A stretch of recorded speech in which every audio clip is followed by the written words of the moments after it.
Hello again. This is the non-dual lectionary for the fourth Sunday after Epiphany, year A.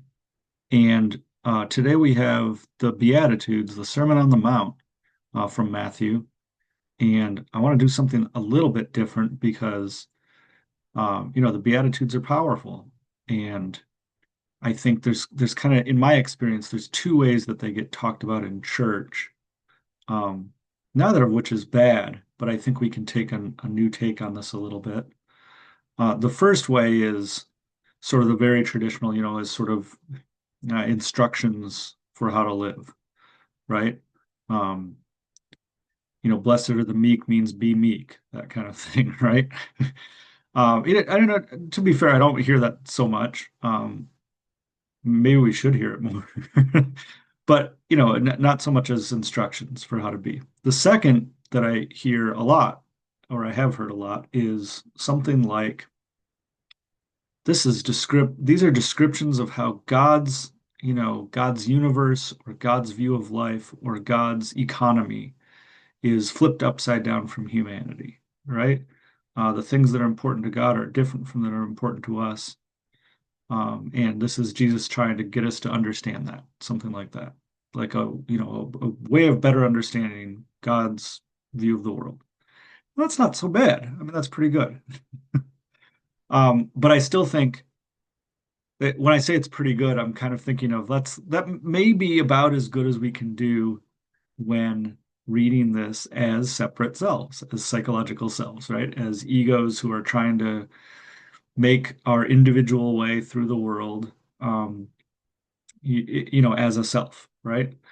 I think it's kind of crystal clear once you've got even some kind of glimpse of a non-dual recognition that Jesus is going straight at the core here.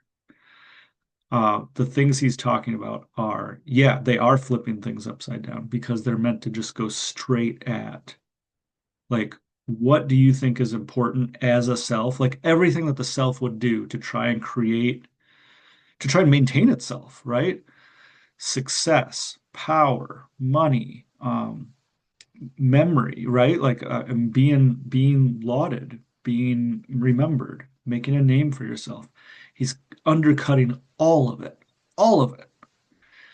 And in that sense, this is, I mean, I use this kind of language a lot, but this is just going straight to a straight teaching of trying to evoke that which in you that already is this, right? And saying, this is what is right now.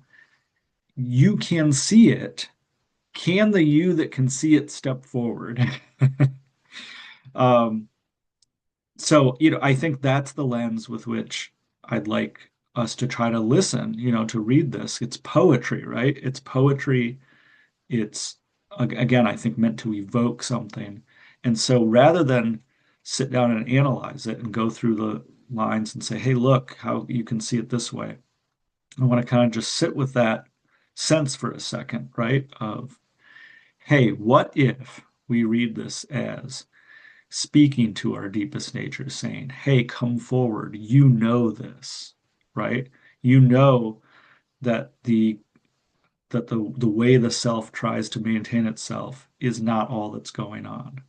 In fact, there's something that embraces that, but embraces everything. In fact, there's something that, you know, that already is right here and is saying, yeah, right? I'm going where life goes, and that's all there is to it. And there's nothing more to it than that.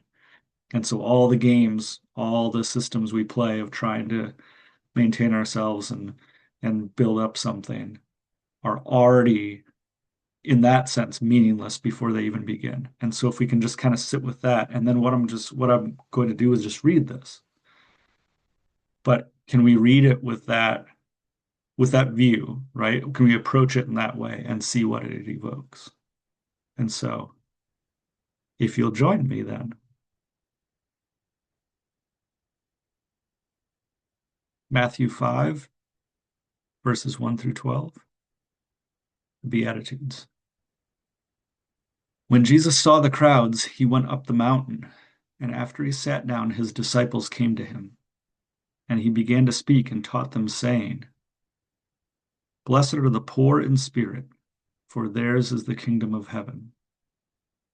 Blessed are those who mourn, for they will be comforted. Blessed are the meek, for they will inherit the earth. Blessed are those who hunger and thirst for righteousness, for they will be filled.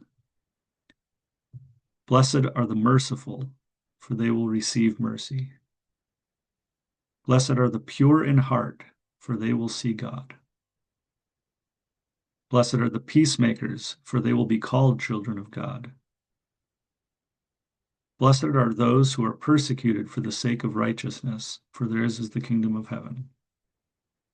Blessed are you when people revile you and persecute you and utter all kinds of evil against you falsely on my account. Rejoice and be glad, for your reward is great in heaven. For in the same way they persecuted the prophets who were before you.